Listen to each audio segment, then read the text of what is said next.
né, leitura aí de como é que nós, né, como humanidade, chegamos até o politeísmo, né? Então, trazendo aqui uma visão do antropólogo britânico Edward Taylor, o que ele vai dizer? Ele vai dizer exatamente o que a doutrina nos ensina, só que de uma forma um pouco mais limitada, porque a visão do antropólogo é a visão enquanto o quê? Ela vai acompanhando, e o relacionamento com Deus, nesse sentido do religare, o nosso desenvolvimento, mas ele pega essa visão mais do sentido do desenvolvimento da sociedade, né? Então ele vai dizer que nós começamos a partir ali do chamado animismo, e aí é diferente do animismo que a gente entende na doutrina espírita, né? Porque a gente vai falar do animismo na doutrina espírita como aquela manifestação, muitas vezes ali, de conteúdos do médium, não a manifestação do espírito por meio do médium, mas quando ali naquela comunicação vem mais do conteúdo do médium do que do conteúdo do espírito. Mas aqui o animismo é no sentido daquela primeira manifestação da fé, como a fé numa alma individual ou ânima e que poderia estar em tudo. Então havia ali esse ânima cultuado nas plantas, nos animais. É por isso que a gente tinha Deus ali considerado no sol, no mar, na lua. Então ali, né, Taylor ele vai falar do animismo, até que na visão dele, né, estudando ali o progresso da humanidade, de acordo com essa visão da antropologia, os homens, nós deixamos de ser aí, então, aqueles que ficavam, né, ali peregrinando e resolvemos fixar ali em alguns pontos. Então, quando a gente resolve fixar, né, e a gente deixa, né, esse hábito de ficar ali peregrinando, o que vai acontecendo? Então, ele associa que a gente passa a ter, então, o politeísmo. E aqui é interessante, né, que ele vai dizer, então, que a religião foi acompanhando o desenvolvimento tecnológico e cultural. Mas o que nós sabemos, o que nos foi dito na questão 667 na semana passada? Que nós vamos tendo o quê? O nosso desenvolvimento evolutivo. Então, à medida que nós fomos nos desenvolvendo, é que nós vamos avançando essa compreensão. Mas o que a antropologia vai nos trazendo? Ela vai complementando a visão com o que é que foi acontecendo com a humanidade. E a doutrina espírita vai nos trazendo essa complementariedade, já vai aprofundando a nossa visão e nós vamos vendo cada vez mais, então, o quê? A ciência apoiando aí o conhecimento da antropologia, apoiando e secundando o que a doutrina espírita vai nos trazendo. E aí, né, na visão dele, quando é que surge então o monoteísmo, a crença em um único Deus? Quando esses grupos que viviam separados, eles passam a se organizar em sociedades maiores. Aí a gente vai caminhando do politeísmo para o monoteísmo. Mas nós vamos entendendo que é porque, evolutivamente, nós tivemos o quê? Um passo maior na nossa evolução. E quando a gente vai falando, então, dessas doutrinas, né, politeístas, a gente vai ter várias dessas doutrinas. E aqui, no Brasil, uma dessas religiões é justamente o candomblé. Mas quando a gente fala, né, do monoteísmo, nós temos aí 3 religiões: o judaísmo, o islamismo e o cristianismo. E nós, espíritas, estamos no cristianismo, porque seguimos a Jesus. Então, a doutrina espírita é aí uma religião monoteísta cristã. E agora, né, lembrando de tudo isso e passando, né, por esse ponto, nós vamos nos ater à questão 668, que vai trazer um pouquinho, né, desse questionamento. Kardec quer entender, será que, né, de alguma forma, as manifestações espíritas colaboraram para esse entendimento de que haveriam vários deuses? Então, Kardec vai agora aprofundar nesse sentido, né? E aí hoje nós teremos o Luiz Ângelo, que vai nos apoiar fazendo a leitura, né, da resposta. Então vamos lá para a questão 668, quem, né, tiver aí com o livro em mãos, sinta-se à vontade para ir acompanhando. Então Kardec, na questão 668, ele vai trazer o seguinte questionamento: os fenômenos espíritas, sendo produzidos desde todos os tempos, e aqui todos os tempos mesmo. Por quê? Em nenhum momento, nenhum povo, nenhuma cultura foi privado de ter o contato com a espiritualidade superior. Em todos os tempos, em todas as culturas, todos os povos tiveram sim o acesso à espiritualidade superior. Então nós tivemos manifestações mediúnicas desde todos os tempos. Se a gente for pegar só ali, né, na Bíblia, livro de Gênesis, capítulo 18, nós teremos ali então um caso, a gente está fazendo um recorte, né, só da Bíblia. Abraão. O que acontece ali com Abraão? 3 anjos vêm visitar Abraão, né, ali chamado de varões. Então, como é que a gente vai perceber aqui? É um fenômeno ali mediúnico. Por quê? Ou nós tivemos a materialização desses anjos, desses espíritos, eles se materializaram, ou então Abraão ali percebe mediunicamente o quê? Esses 3 espíritos. Nesse mesmo capítulo, o que nós vamos perceber também? Abraão conversa com Deus. E aí a doutrina espírita ela vai nos explicar um outro ponto importante, que é assim. O que a doutrina nos traz, né? Deus virá e falará diretamente conosco? Quem é que estava ali falando com Abraão? Espíritos muito elevados, emissários de Deus. Então, Abraão ali, nesse trecho, né, desse capítulo citado na Bíblia, estava conversando, mediunicamente também, com um espírito muito elevado, emissário de Deus. E aí a gente tem aquela outra passagem mais conhecida, já com Moisés, em que ele faz o quê? Ele proíbe o quê? A comunicação com os mortos. A gente proíbe alguma coisa que não existe?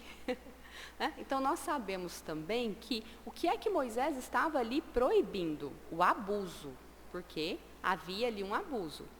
Mas quando nós temos, né, essa proibição, esse registro, esse relato, o que está acontecendo?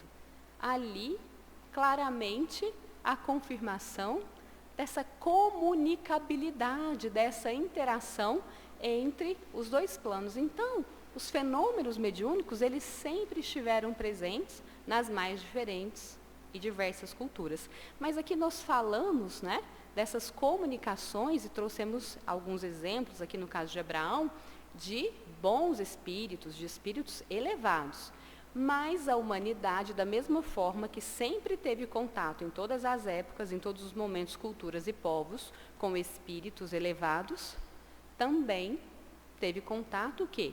Com espíritos menos elevados, espíritos menos felizes e menos esclarecidos. Mas esses fenômenos, essas interações sempre aconteceram. Então, voltando e continuando. Então, desde as primeiras eras do mundo, será que esses fenômenos não podem ter contribuído para a crença da pluralidade dos deuses, de que existiriam muitos deuses? Essas interações, será que não contribuiu para a crença no politeísmo, de que haveriam muitos deuses? E aí, Luiz Ângelo, vamos juntos?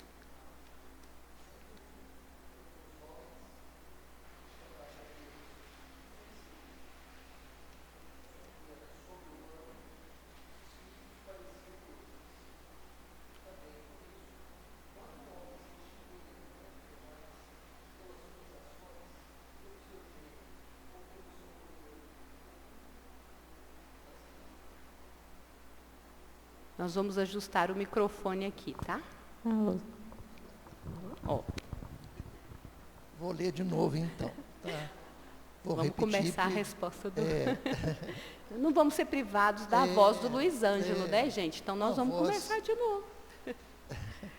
Sem dúvida, porque para os homens que chamavam Deus a tudo que era sobre-humano, os espíritos pareciam deuses. Então, vamos dar uma pausa, né? Que deixar o Luiz Ângelo descansar ali. Então, como é que nós, né, lidamos com aquilo que nós não conhecemos? Como é que a gente lida? A gente tenta, muitas vezes, associar a algo, não é? Então a gente não conhece alguma coisa. A gente tenta buscar aquilo que é comum para nós, aquilo que é conhecido. E um outro ponto importante para a gente ter, né, um conhecimento, é que a palavra Deus era utilizada não como um substantivo, né, não como um nome próprio, não para designar Deus como hoje nós temos. Não era para designar Deus como inteligência suprema, causa primária de todas as coisas. Então, Deus, no passado, né, assim que nós começamos a utilizar Deus, qual que era o sentido, qual que era o significado? Deus nomeava toda e qualquer deidade, nomeava toda e qualquer divindade. Então, tudo aquilo que nós não conseguíamos explicar a partir de um homem, de uma mulher, de um ser humano, nós chamávamos o quê? De Deus. Mas não como um substantivo, um nome próprio, mas como algo que era indefinido, aplicando a toda e qualquer divindade, a tudo que nós não conhecíamos. Então, quando nós percebíamos essas manifestações, essas comunicações, o que é que nós entendíamos? É algo que não é humano. Não é um humano que está fazendo isso. Por quê? Porque a gente não percebia um corpo físico ali, né? E aí, qual que era a atribuição que nós dávamos? Ah, é Deus, porque tudo que não era conhecido por nós, tudo que não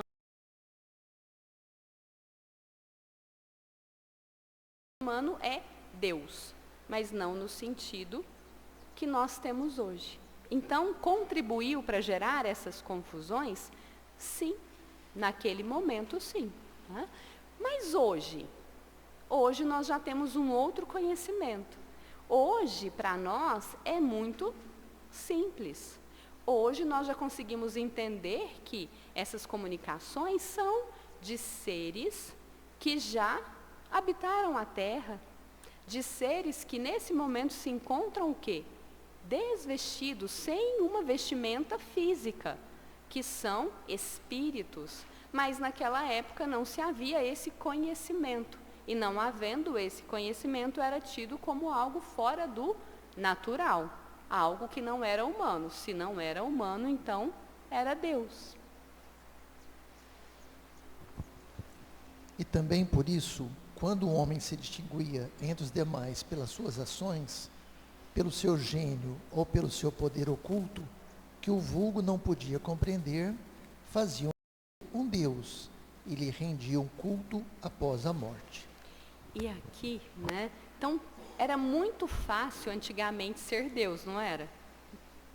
Bastava se destacar em uma área do conhecimento, bastava fazer algo que fosse grandioso para ser nomeado como Deus. Bastava fazer algo que não fosse entendido ou compreendido pelo conhecimento da época.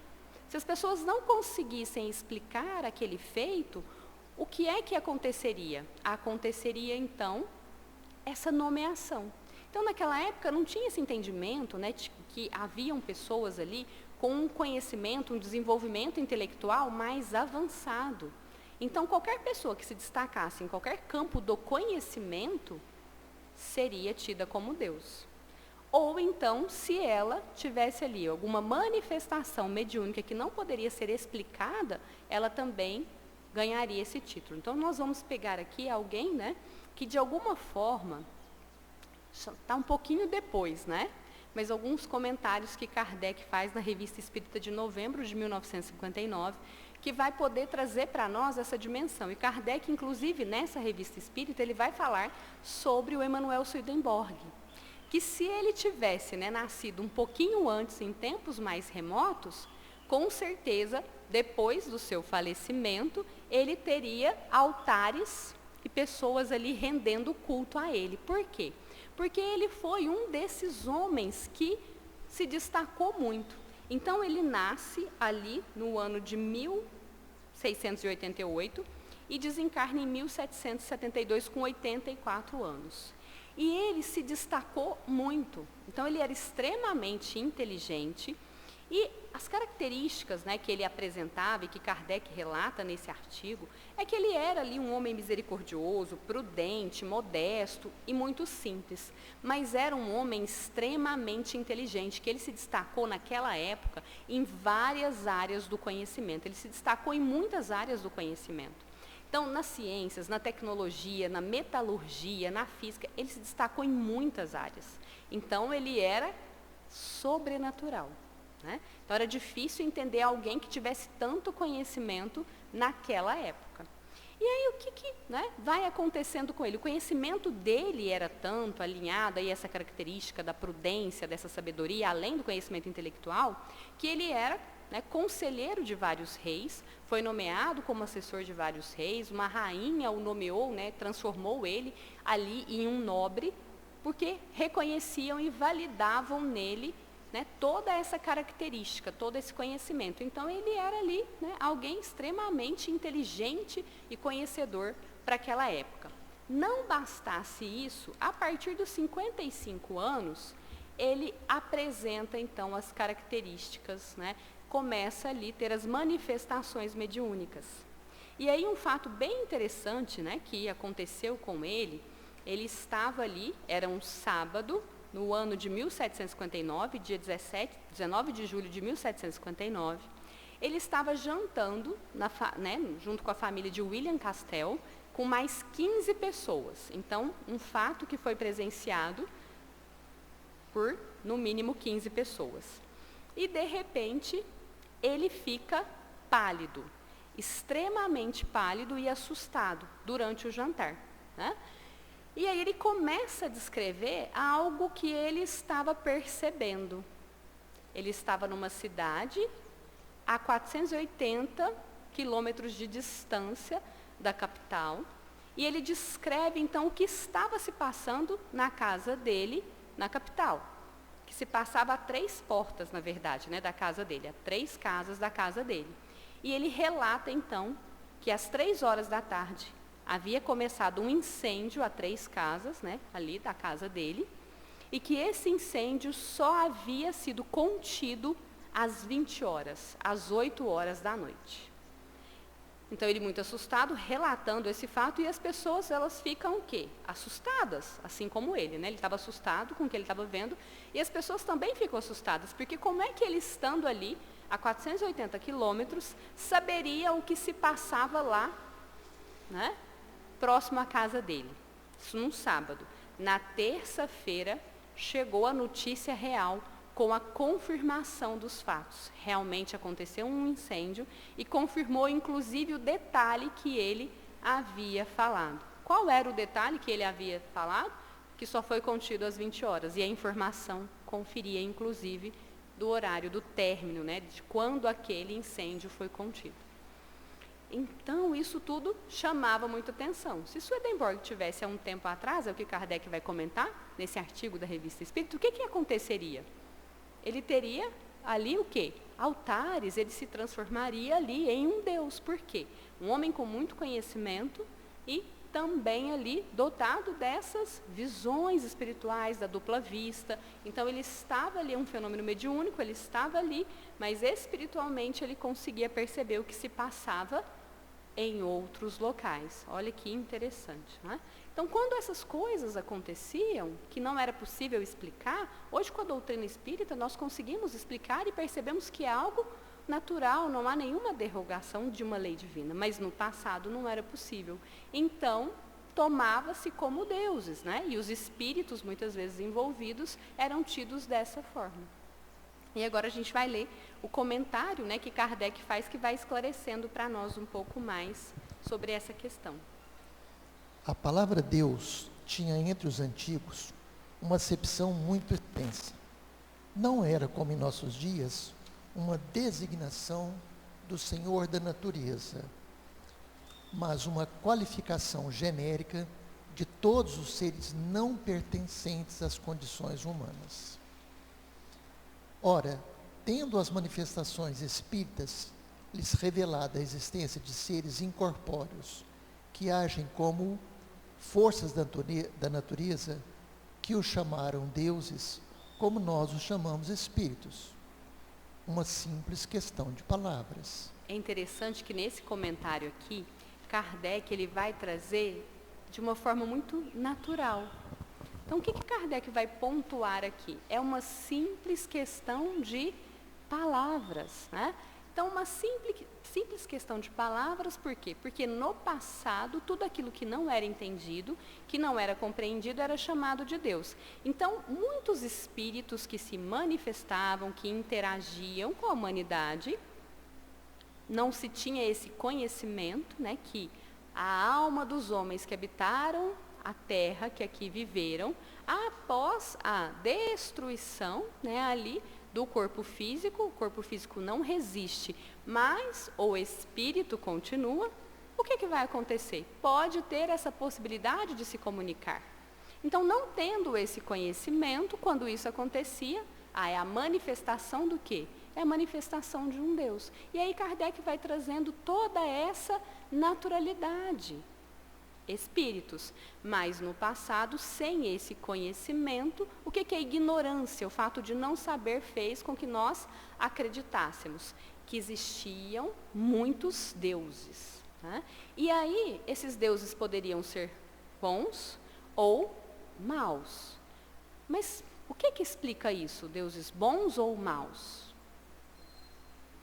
A elevação desses espíritos, né? Então, os bons espíritos, trazendo ali o auxílio, o apoio, o amparo, auxiliando a humanidade no seu progresso, esses deuses bons. Mas muitas vezes ali, né, os maus espíritos incentivando as nossas más paixões, incentivando as guerras, às vezes até os sacrifícios, esses deuses ali, né, às vezes violentos, esses deuses que exigiam muitas coisas, enfim. Por isso essas conotações tão diferentes. Só uma observação aqui, Joelma. Se havia essas manifestações, logicamente é porque também a mediunidade também já era bem, vamos dizer assim, o que a gente vê hoje como sendo algo excepcional, a mediunidade também já era uma prática comum nesses outros tempos tão remotos aí, não é? Embora não seja sistematizado como sendo que a doutrina espírita, né? Isso, a mediunidade, ela sempre esteve, né? Os espíritos também sempre estiveram, né? Então, essa comunicabilidade, ela sempre foi possível, né? Como o Luiz Ângelo está nos trazendo. Qual que é a diferença? É que antes nós não tínhamos esse conhecimento com essa clareza e ele não era acessível a todos. Nem todos tinham esse conhecimento. E uma outra questão importante sobre a mediunidade, que a doutrina espírita traz, é o fato de explicar quais são os cuidados que nós devemos ter na comunicação com os espíritos, né?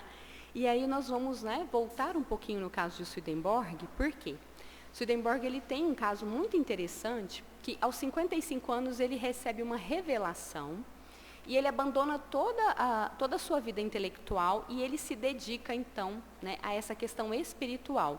Por quê? Porque um espírito se apresenta a ele como Deus e diz a ele que a partir daquele momento ele tinha uma missão.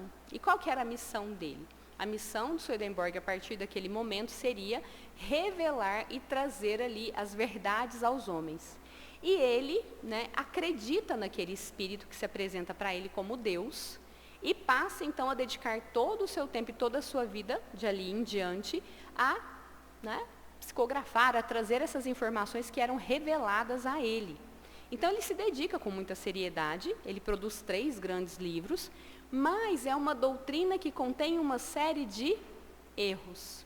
Inclusive, na Revista Espírita, depois, ele é evocado. Na primeira evocação, é bem interessante, né, quem quiser fazer a leitura depois, na primeira evocação ele já pede para fazer o quê? Uma correção nas obras que ele deixou enquanto encarnado, porque continham erros, né? E aí Kardec vai trazer essa questão. Então, assim, a mediunidade, essa possibilidade de comunicabilidade, essa interação entre o plano material e o plano espiritual, como o Luiz Ângelo nos trouxe, ela sempre existiu.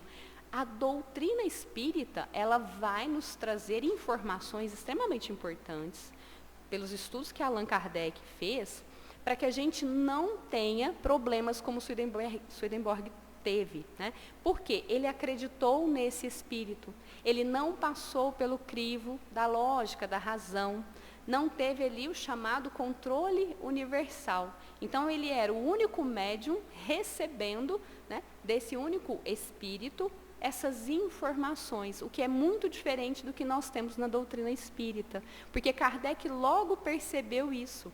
Logo percebeu que os espíritos traziam as informações de acordo com o seu grau evolutivo.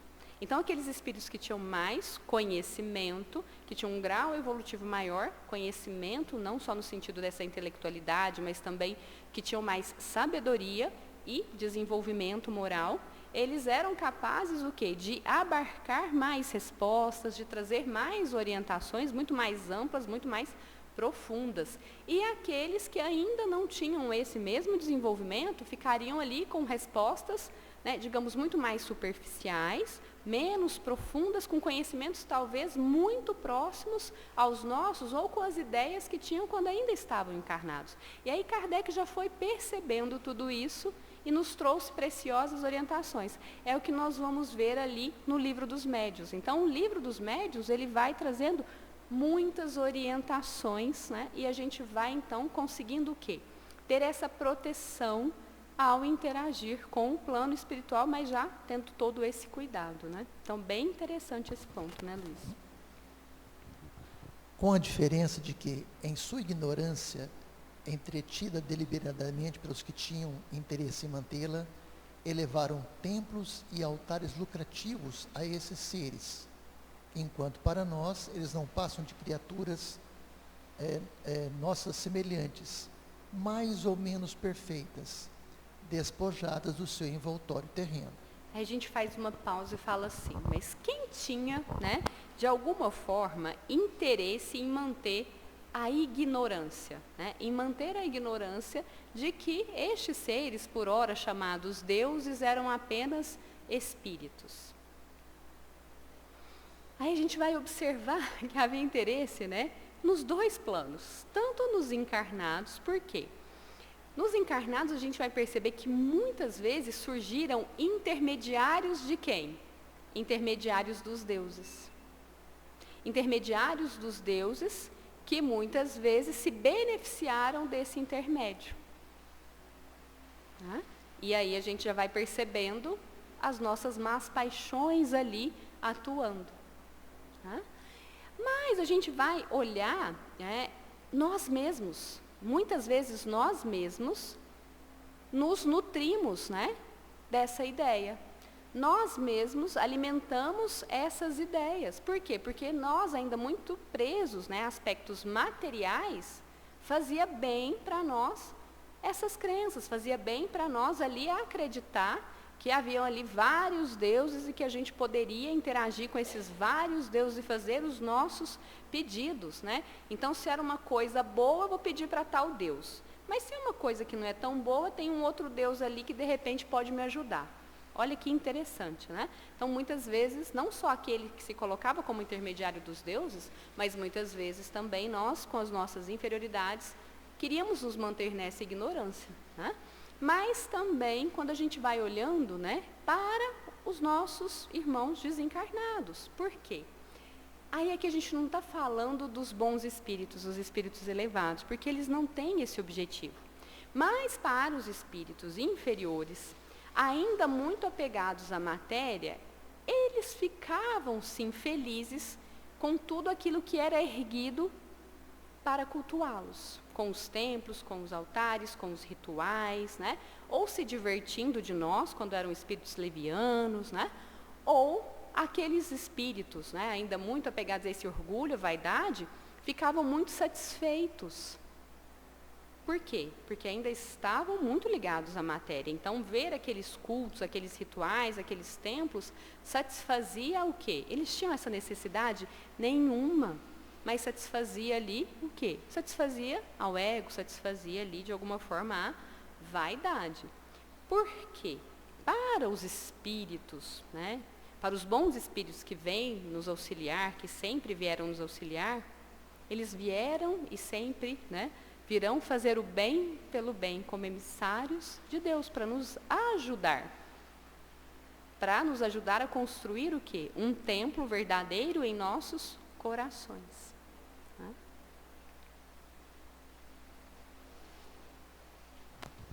Se estudarmos com atenção os diversos atributos das divindades pagãs, reconheceremos sem dificuldade todos os que caracterizam os nossos espíritos, em todos os graus da escala espírita, seu estado físico nos mundos superiores, todas as propriedades do perispírito e o papel que exercem no tocante às coisas terrenas. Então, quando a gente vai, né, observando ali, existem algumas culturas, né, que ainda lidam muito, né, com as divindades, com os vários deuses. O que a gente vai perceber?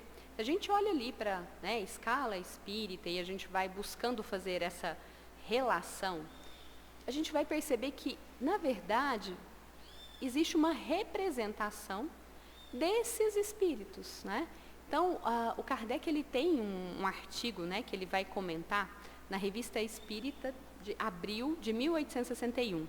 E ele vai falar assim, que se a gente pegar ali, né, e olhar só a forma, sem tentar perceber o fundo, é como se a gente pegasse as fábulas de La Fontaine e visse nas fábulas de La Fontaine só a conversa entre animais. Aí fala assim, animal conversando, né, não é nada. Mas se a gente pegar cada diálogo ali, cada uma daquelas fábulas, a gente vai perceber o quê? A gente vai perceber ali um sentido moral, um fundo muito forte. Então, cada fábula tem ali um significado, um sentido muito forte. É o que ele nos recomenda aqui, de alguma forma, fazer nesse aspecto. Se a gente for pegar ali aqueles deuses, né, de algumas religiões, o que a gente vai perceber? Que ali estão representados, muitas vezes, classes, né, de espíritos, e aí desses bons espíritos ali, a gente vai perceber dos espíritos da segunda ordem, que estão ali representados. E como é que então essas pessoas perceberam esses espíritos? Graças ao quê? As propriedades do perispírito. Por quê? O perispírito tem uma série de propriedades, né? A luminosidade, luminescência, mas ele pode se tornar o quê? Tangível, ele pode se tornar visível. O perispírito, se necessário, pode o quê? Transmitir odor, pode transmitir pode assumir uma série de formas, desde que haja ali uma necessidade e o espírito tenha condições. Então, se a gente está falando de espíritos superiores, eles podem moldar o seu perispírito muito mais facilmente, de acordo com a sua vontade, e de acordo com um objetivo e com um fim útil. E aí, a doutrina espírita, ela vai nos trazendo isso de uma forma muito mais clara, porque ela nos revela que nós somos o quê? Um espírito, mas nós temos o perispírito que pode assumir essas várias formas, com suas várias propriedades, e dar essa possibilidade dessa comunicabilidade. Muitas vezes, o que alguns povos, algumas culturas vão retratar como deuses, na verdade, são espíritos mais elevados que eles perceberam, e eles vão ali descrever esses espíritos nas suas várias missões, nas suas várias ocupações de auxiliar no adiantamento e no progresso da humanidade.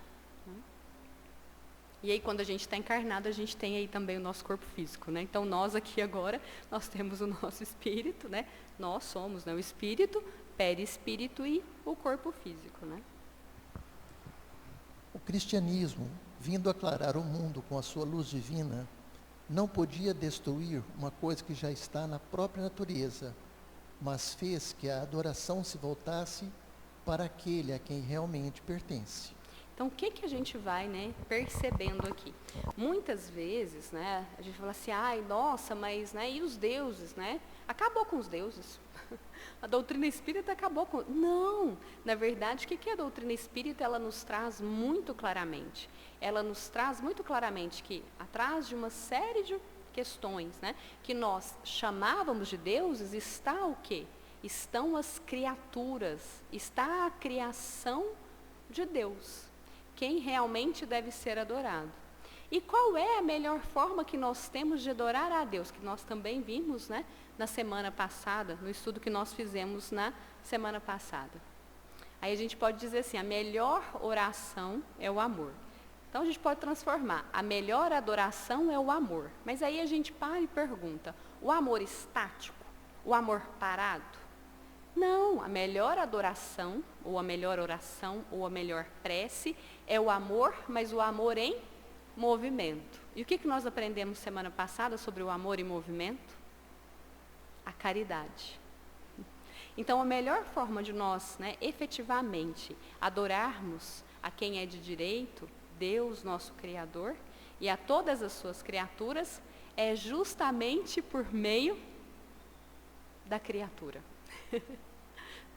E aí a gente vai entendendo por que Jesus resumiu ali em amar a Deus sobre todas as coisas e ao próximo como a si mesmo. Porque quando nós amamos ao nosso próximo, nós podemos colocar esse amor em movimento, essa caridade. E assim nós estamos o quê? Amando a Deus, adorando efetivamente a Deus, a quem é que nós devemos adorar, agradecer, louvar.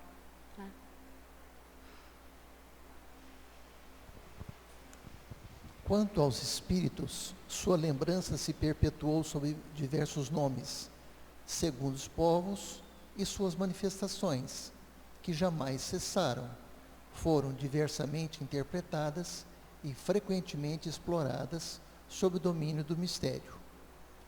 Enquanto a religião as considerava como fenômenos miraculosos, os incrédulos as tomaram por charlatanice. Hoje, graças a estudos mais sérios, feitos à luz do Espiritismo, liberto das ideias supersticiosas que obscureceram através dos séculos, nos revela um dos maiores e mais sublimes princípios da natureza. E aqui é tão bonito, quando nós vamos aqui percebendo, por quê? Tudo aquilo que ficava difícil, de nós acreditarmos, de às vezes nós concebermos, quando nós temos essa simplicidade da explicação, quando nós temos então essa revelação de quem nós realmente somos, que nós somos esses espíritos aqui nessa jornada, mas que nós temos aí esse corpo semimaterial, perispírito, que nos permite estar aqui e que nos permite, então, enquanto estamos aqui, atuarmos sobre este corpo físico. Nós vamos entendendo que quando deixarmos esse corpo físico, estaremos esse espírito revestidos desse perispírito, e aí fica mais fácil compreender por que essas interações, essa comunicabilidade, ela é possível.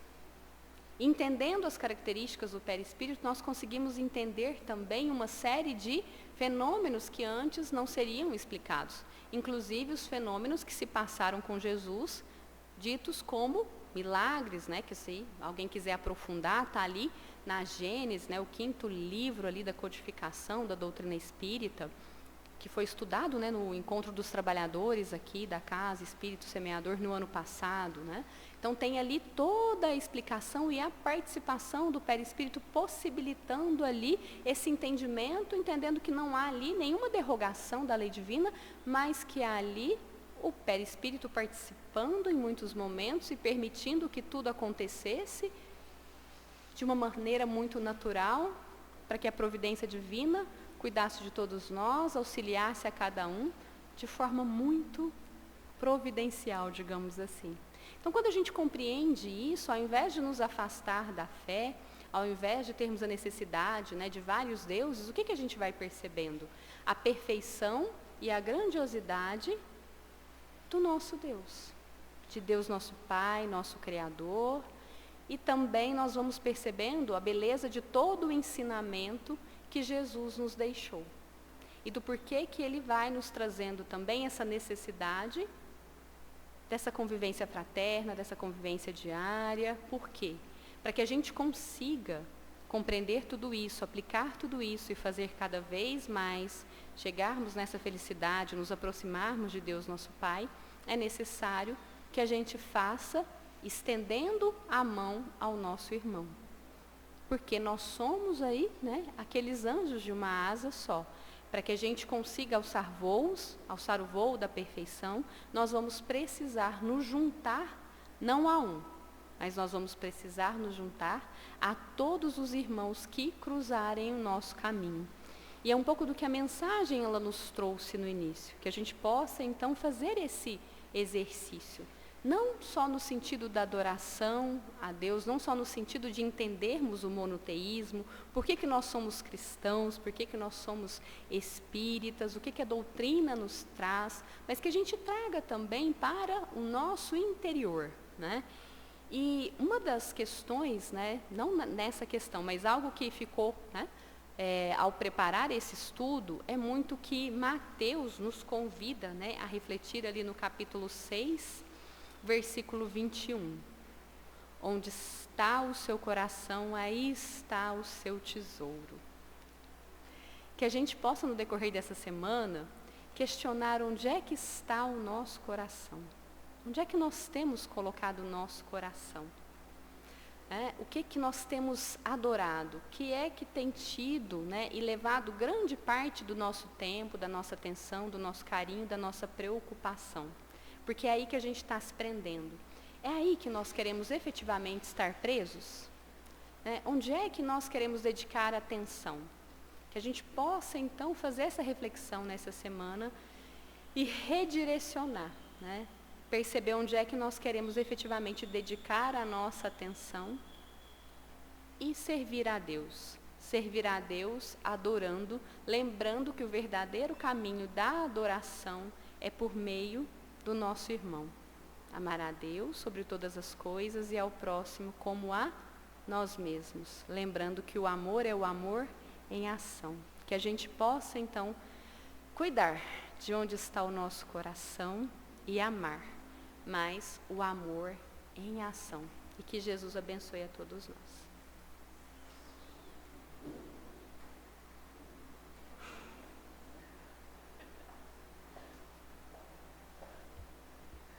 Meus irmãos, que a paz do Mestre Jesus permaneça em nossos corações, enquanto os nossos irmãos passistas vão entrando na sala do passe, a gente tem um recado. Nessa quinta-feira, dia 18 de janeiro, nós retornamos com os nossos estudos. Às 17 horas, o estudo do livro Céu e Inferno. Às 18 horas, o curso aprofundado da doutrina espírita. E às 19 horas, o estudo do livro dos médiuns. Tem que fazer matrícula? Não precisa. Tem que ter algum grau de conhecimento? Também não. O que mais nos pergunta é o das 18 horas. Como chama aprofundado é porque a gente vai em todas as obras de Allan Kardec, é só por isso. Então, quem quiser estudar conosco, nossos irmãos que ainda não conhecem a casa, serão todos bem-vindos. Então, nós vamos, nesse instante, elevar os nossos pensamentos a Jesus, nosso Divino Mestre, rogando o seu amparo, a sua proteção, que Ele dirija aos nossos irmãos benfeitores, na magnetização das águas que estão colocadas aqui, aquelas que estão nos lares, e que possam nos envolver nestas vibrações de paz, de amor, de saúde, e orarmos todos juntos pelo nosso mundo, o planeta Terra, por todo o universo, mas sobretudo por todos os nossos irmãos que padecem da marginalização, dos preconceitos, dos ódios, que estão enfermos, órfãos, abandonados, que possamos contribuir com a nossa oração, desejando que todos, sem exceção, sejam acolhidos em nome de Deus, nosso Pai. Pai nosso, que estais no céu, santificado seja o vosso nome. Venha a nós o vosso reino. Seja feita a vossa vontade, assim na terra como no céu. O pão nosso de cada dia, dai-nos hoje. Perdoai as nossas dívidas, assim como perdoamos aos nossos devedores. E não nos deixeis cair em tentação, mas livra-nos de todo o mal. Vamos em paz, e que Jesus nos acompanhe. Assim seja.